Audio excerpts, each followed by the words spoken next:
ભરૂચની દહેજ bypass road સ્થિત વીડી ટાઉનશીપમાં રહેતી 28 વર્ષીય દિવ્યા જતા બે વ્યક્તિઓને નવી દ્રષ્ટિ આપી ગઈ છે.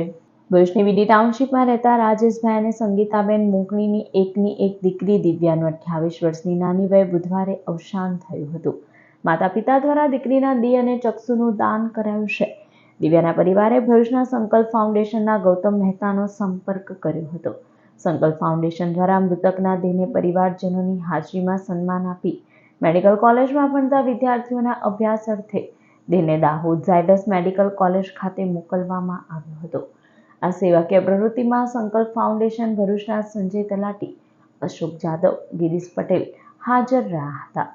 દેહદાનના આ સેવા કાર્યમાં જયાબેન મોદી હોસ્પિટલના ડોક્ટર રંજનાબેન, રોટરીના હરચક્ષુબેન અને ઝાયડસ મેડિકલ કોલેજના ડીન ડોક્ટર ત્રિપાઠી તથા ડોક્ટરની ટીમે હાજર રહી દેહદાન સ્વીકાર્યું હતું. દિવ્યા કોરોના પોઝિટિવ થયા બાદ GBS ગુઇલેન બેરે સિન્ડ્રોમ નામની બીમારીમાં સપડાઈ હતી. આ બીમારી પહેલા 10 લાખે એકને અને હાલ ચિંતાજનક 1 લાખે એક વ્યક્તિને થાય છે. ગુઇલેન બેરે સિન્ડ્રોમ એક સ્વપ્રતિરક્ષા રોગ છે. સ્વપ્રતિરક્ષા રોગમાં શરીરની રોગપ્રતિકારક શક્તિ તંદુરસ્ત ચેતા ઉપર હુમલો કરે છે. એટલે કે પોતાના શરીરની ઇમ્યુનિટી સિસ્ટમ રોગપ્રતિકારક શક્તિ શરીરના સારા સેલને મારી નાખે છે.